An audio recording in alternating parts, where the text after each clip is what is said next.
তোমরা যদি ডিফেন্সে যেতে চাও এবং তুমি যদি অগ্নিবীরে বা এয়ারফোর্সে যেতে চাও, অবশ্যই ভিডিওটা শেষ পর্যন্ত দেখো। তোমাদের জন্য গুড নিউজ রয়েছে।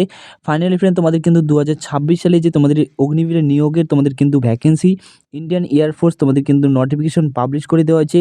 এডুকেশন কোয়ালিফিকেশন কী চাওয়া হয়েছে এবং তোমাদের এবছর তোমাদের বয়সের সীমা কী রয়েছে, মেল ফিমেল তোমরা কিন্তু উভয় আবেদন করতে পারবে। অগ্নিবীর বায়ুর নোটিফিকেশন তোমাদের কিন্তু রিলিজ করে দেওয়া হয়েছে, ঠিক আছে। তো কবে থেকে আবেদন করতে পারবে, এডুকেশন কোয়ালিফিকেশন, বয়স কী চাওয়া হয়েছে, হাইট, ওয়েট, চেস্ট এবং তোমার হাইট কিন্তু এখানে অনেকটাই কম চাওয়া হয়েছে। তোমার যদি হাইট 152 সেন্টিমিটার হয়ে থাকে এবং তুমি যদি মেল এবং ফিমেল ক্যান্ডিডেট হয়ে থাকো, অবশ্যই ভিডিওটা শেষ পর্যন্ত দেখো। তোমাদের কিন্তু হাইট অনেকটাই কিন্তু কম চাওয়া হয়েছে এবং বয়স কবে থেকে তোমাদের ধরা হবে A to Z ইনফরমেশন জানাবো। এবং তোমরা ফ্রেন্ড যদি আমাদের চ্যানেলের প্রথম হয়ে থাকো, অবশ্যই চ্যানেলকে সাবস্ক্রাইব করে রাখো। তোমরা কিন্তু এরকম ফোর্সের যে ডিফেন্সের যদি সঠিক আপডেট ইনফরমেশন পেতে চাও, অবশ্যই আমাদের চ্যানেলকে সাবস্ক্রাইব করে রাখো। এছাড়া ফ্রেন্ড, যারা সাবস্ক্রাইব করে রেখেছে তারা কিন্তু ভালোই জানে আমি তোমাদেরকে কিন্তু ফেক ইনফরমেশন দিয়ে থাকি না। চলো আমি তোমাদেরকে এবার নোটিফিকেশনটা দেখিয়ে দিই। এবং ফ্রেন্ড, দেখতে পাচ্ছ আজকেই তোমাদের কিন্তু এই নোটিফিকেশনটা পাবলিশ করা হয়েছে। Advertisement for airman trade including pharmacies intake 012027। Click হিয়ারে ক্লিক করলে তোমরা কিন্তু এই নোটিফিকেশনটা ডাউনলোড করে নিতে পারবে। তো অলরেডি আমি ডাউনলোড করে নিয়েছি। এবার চলো আমি তোমাদেরকে সম্পূর্ণ তথ্য শেয়ার করে দিই। স্ক্রিন ফ্রেন্ড, দেখতে পাচ্ছ এটি হচ্ছে তোমাদের কিন্তু ফুল নোটিফিকেশন। এখানে তোমাদের কিন্তু বলা হয়েছে invite online application from unmarried Indian male and female candidate for selection test for Agniveer বায়ু ইনটেক 012027 আন্ডার অগ্নিপথ স্কিম। অর্থাৎ তোমাদের অগ্নিপথ যে স্কিম রয়েছে তার মাধ্যমে তোমাদের কিন্তু এই পোস্টে নিয়োগ করা হবে। এবং তোমাদের কিন্তু এটা পার্মানেন্ট ভ্যাকেন্সি নয়, এটা তোমাদের কিন্তু 4 বছরের ভ্যাকেন্সি, ঠিক আছে। অনলাইন অ্যাপ্লিকেশন তোমাদের কিন্তু কাল থেকে অর্থাৎ 12 জানুয়ারি তোমাদের শুরু হয়ে যাবে। লাস্ট তোমরা কিন্তু 1 ফেব্রুয়ারি পর্যন্ত আবেদন করতে পারবে। এবং তোমাদের যে টেন্টেটিভ এক্সাম ডেট রয়েছে, তোমাদের এক্সাম তোমাদের কিন্তু 30শে মার্চ এবং 31শে মার্চ তোমাদের কিন্তু এক্সাম হতে চলেছে, তোমাদের কিন্তু এখানে জানিয়ে দেওয়া হয়েছে।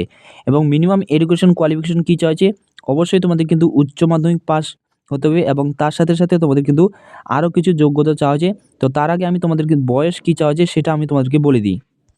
ফ্রেন্ড, দেখে নাও তোমাদের যে মিনিমাম বয়স কী চাইছে এবং তোমাদের ডেট অফ বার্থ কী চাইছে। দেখো, তো মিনিমাম বয়স তোমাদের কিন্তু 17.5 বছর হতে হবে, তাহলে তোমরা কিন্তু এই পোস্টে আবেদন করতে পারবে। এবং লাস্ট তোমাদের বয়স তিথি অর্থাৎ জন্মতিথিতে তোমাদের চাওয়া হয়েছে অন স্ক্রিন তোমরা দেখতে পাচ্ছ। তোমাদের 1 জানুয়ারি থেকে 2006 এবং 1 জুলাই 2009 এর মধ্যে যদি তোমাদের জন্মতিথি হয়ে থাকে, তাহলে তোমরা কিন্তু এই পোস্টে আবেদন করতে পারবে। দেখো, এবার তোমাদের এডুকেশন কোয়ালিফিকেশন কী চাওয়া হয়েছে, অবশ্যই তোমাদের কিন্তু উচ্চ মাধ্যমিক পাস হতে হবে এবং তার সাথে তোমাদের কিন্তু আরও কিছু এডুকেশন কোয়ালিফিকেশন চাওয়া হয়েছে। এখানে তোমাদের বলা হয়েছে উচ্চ মাধ্যমিকের সাথে সাথে কিন্তু অবশ্যই তোমাকে কিন্তু ম্যাথ, ফিজিক্স এবং ইংলিশ তোমাদের থাকতে হবে এবং তার সাথে সাথে তোমাদের কিন্তু 50% তোমাদের মার্কস থাকতে হবে এবং ইংলিশে তোমাদের কিন্তু 50% থাকতে হবে, তাহলে তোমরা এই পোস্টে আবেদন করতে পারবে। এছাড়া তোমরা যদি ইঞ্জিনিয়ারিং একজন স্টুডেন্ট হয়ে থাকো, 3 বছরে তোমাদের কিন্তু ডিপ্লোমা ইঞ্জিনিয়ারিং থাকতে হবে, mechanical, electrical, electronics, automobile, computer science, তুমি যে কোনো শাখায় ইঞ্জিনিয়ারিং করে থাকো না কেন, তার সাথে সাথে তোমাদের কিন্তু অবশ্যই 50% মার্কস তোমাদের কিন্তু অ্যাগ্রিগেট নিয়ে তোমাদের কিন্তু ইঞ্জিনিয়ারিং পাস করতে হবে। তার সাথে সাথে 50% মার্কস নিয়ে তোমাদের কিন্তু ইংলিশে কোয়ালিফাই করতে হবে। এছাড়া ফ্রেন্ড, তুমি যদি একজন ভোকেশনালের স্টুডেন্ট হয়ে থাকো, অবশ্যই তোমাদের কিন্তু 2 বছরে তোমাদের ভোকেশনাল নিয়ে তোমাদের কিন্তু কোয়ালিফাই করতে হবে এবং 50% মার্কস নিয়ে তোমাদের কিন্তু অবশ্যই কোয়ালিফাই করতে হবে এবং 50% মার্কস তোমাদের কিন্তু ইংলিশে চাওয়া হয়েছে।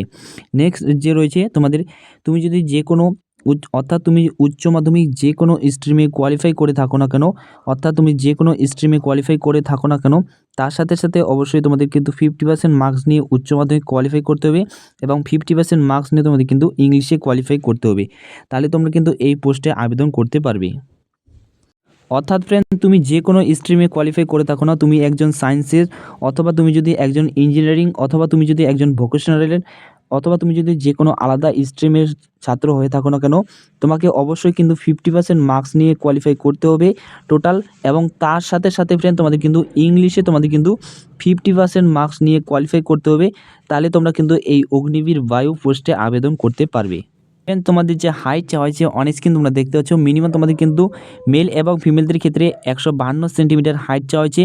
এছাড়া ফ্রেন্ড, তুমি যদি একজন নর্থ ইস্ট থেকে বিলং করে থাকো, সেক্ষেত্রে তোমাদের কিন্তু 147 সেন্টিমিটার হাইট চাওয়া হয়েছে এবং তুমি যদি একজন লাক্ষাদ্বীপের ক্যান্ডিডেট হয়ে থাকো, তাহলে তোমাদের কিন্তু 150 সেন্টিমিটার হাইট চাওয়া হয়েছে।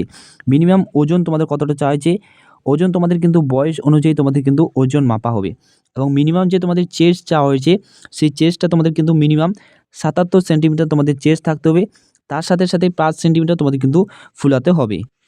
পোস্টে যে তোমাদের সিলেকশন প্রসেস রয়েছে সেটি আমি তোমাদেরকে এক নজরে বলে দিচ্ছি এবং এই পোস্টে তোমরা কিন্তু পার মান্থ কত টাকা বেতন পেয়ে যাবে অগ্নিবীরের ক্ষেত্রে সেটা তোমরা এখান থেকে দেখে নিতে পারবে। আমি যা শুধু তোমাদেরকে হেডলাইনগুলো মেন যে বিষয় সেগুলি তোমাদেরকে বলে দিচ্ছি। প্রথমে তোমাদের কিন্তু অনলাইনে আবেদন করতে হবে, তারপর তোমাদের কিন্তু তারপর তোমাদের অ্যাডমিট কার্ড চলে আসবে তোমাদের এক্সাম দেওয়ার জন্য। এই এক্সামের যে তোমাদের সিলেবাস রয়েছে এখান থেকে তোমরা কিন্তু দেখে নিতে পারবে। তুমি যদি সায়েন্স থেকে আবেদন করো অথবা তোমার যদি সায়েন্স সাবজেক্ট না থাকে উচ্চ মাধ্যমিকে, তাহলে প্রত্যেকটা বিষয়ের ক্ষেত্রে তোমাদের কিন্তু তোমাদের যে সিলেবাস রয়েছে প্রত্যেকটা বিষয় আলাদা আলাদা রয়েছে এবং 0.25 তোমাদের কিন্তু নেগেটিভ মার্ক রয়েছে। তো এখান থেকে তোমরা দেখিয়ে দেবে, আমি এই নোটিফিকেশনটা কিন্তু টেলিগ্রাম চ্যানেলে দিয়ে দেবো। তুমি যদি এক্সামে কোয়ালিফাই করে থাকো তারপর তোমাদের কিন্তু ফেজ 2 রয়েছে, ঠিক আছে। ফেজ 2তে তোমাদের কী হবে, ডকুমেন্ট ভেরিফিকেশন হবে এবং তোমাদের কিন্তু ফিজিক্যাল ফিটনেস টেস্ট অর্থাৎ তোমাদের কিন্তু রান করতে হবে। রানে তোমাদের কতটা থাকবে অন স্ক্রিন তোমরা দেখতে পাচ্ছ। ছেলেদের ক্ষেত্রে এবং ফিমেলদের ক্ষেত্রে তোমাদের যে মিনিমাম তোমাদের রান কমপ্লিট করতে হবে অন স্ক্রিন তোমরা দেখতে পাচ্ছ। ছেলেদের ক্ষেত্রে মিনিমাম যে তোমাদের রান করতে হবে অন স্ক্রিন তোমরা দেখতে পাচ্ছ। তোমাদের কিন্তু 1600 মিটার তোমাদের কিন্তু রান কমপ্লিট করতে হবে, 8 মিনিট তোমাদের কিন্তু সময় দেওয়া হবে। এবং ছেলেদের ক্ষেত্রে তোমাদের যে পুশ আপ মারতে হবে 10টা তোমাদের পুশ আপ মারতে হবে 1 মিনিটের মধ্যে। তোমরা কিন্তু 10 নাম্বার তোমরা কিন্তু পেয়ে যাবে এখান থেকে এবং 10টা তোমাদের কিন্তু সিট আপ মারতে হবে 1 মিনিটের মধ্যে, 10 নাম্বার তোমরা কিন্তু এখানে পেয়ে যাবে। 20টা তোমাদের কিন্তু স্কোয়াট মারতে হবে 1 মিনিটে এবং এখানে তোমরা কিন্তু 10 নম্বর তোমরা কিন্তু পেয়ে যাবে। এবং ফিমেলদের ক্ষেত্রে তোমাদের কিন্তু 10টা সিট আপ মারতে হবে 1 মিনিট 30 সেকেন্ডের মধ্যে, 10 নম্বর তোমরা এখান থেকে পেয়ে যাবে। এবং 15টা তোমাদের কিন্তু স্কোয়াট মারতে হবে, এখান থেকে তোমরা কিন্তু 10 নম্বর পেয়ে যাবে। ফ্রেন্ড, তুমি ফিজিক্যাল ফিটনেস টেস্ট এবং অ্যাবিলিটি টেস্ট 1 অ্যাবিলিটি টেস্ট 2 যখন তুমি কোয়ালিফাই করে যাবে তারপর যে তোমাদের ফেজ 3 রয়েছে, ফেজ 3তে তোমাদের কিন্তু মেডিকেল এক্সাম কোয়ালিফাই করতে হবে। তুমি যদি মেডিকেলে কোয়ালিফাই হয়ে থাকো তারপর তোমাদের কিন্তু ফাইনাল যে মেরিট লিস্ট সেই ফাইনাল মেরিট লিস্ট তোমাদের কিন্তু পাবলিশ করা হবে। এবার দেখো ফ্রেন্ড, তোমাদের অনলাইনে আবেদন কিভাবে করবে। অনলাইনে আবেদন করার জন্য তোমরা কিন্তু এই ওয়েবসাইটে যেতে পারো। অন স্ক্রিন তোমরা দেখতে পাচ্ছ ifrecruitment.edcil.co.in, এই ওয়েবসাইটে গিয়ে তোমরা কিন্তু আবেদন করতে পারবে। তো এই লিঙ্ক তোমরা কিন্তু আমাদের টেলিগ্রাম চ্যানেলে পেয়ে যাবে বা তোমরা কিন্তু একটা ভালো সাইবার ক্যাফে চলে যাবে, সেখান থেকে তোমরা কিন্তু তোমাদের আবেদনটা ভালোভাবে তোমাদের কিন্তু করে দেবে, ঠিক আছে। আই হোপ ফ্রেন্ড আমি তোমাদেরকে বোঝাতে পেরেছি এডুকেশন কোয়ালিফিকেশন কী চাওয়া হয়েছে, তোমাদের বয়স কী চাওয়া হয়েছে, হাইট ওয়েট চেস্ট কতটা চাওয়া হয়েছে, A to Z ইনফরমেশন আমি তোমাদেরকে দিয়ে দিলাম। এর মধ্যে তো তোমাদের যদি কোনো বুঝতে অসুবিধা হয় অবশ্যই তোমরা কিন্তু কমেন্ট সেকশনে জানাবে, আমি তোমাদের কমেন্টের অ্যান্সার কিন্তু দিয়ে দিব, ঠিক আছে। এবং অবশ্যই ভিডিওটা শেয়ার করে দেবে তোমাদের বন্ধুর কাছে এবং এই নোটিফিকেশনটা তোমাদের কিন্তু আমাদের টেলিগ্রাম চ্যানেলে পেয়ে যাবে, এর লিঙ্ক তোমরা কিন্তু ডিসক্রিপশনে পেয়ে যাবে। আই হোপ আমি তোমাদেরকে বোঝাতে পেরেছি। এটি ছিল আপডেট। ধন্যবাদ। জয় হিন্দ।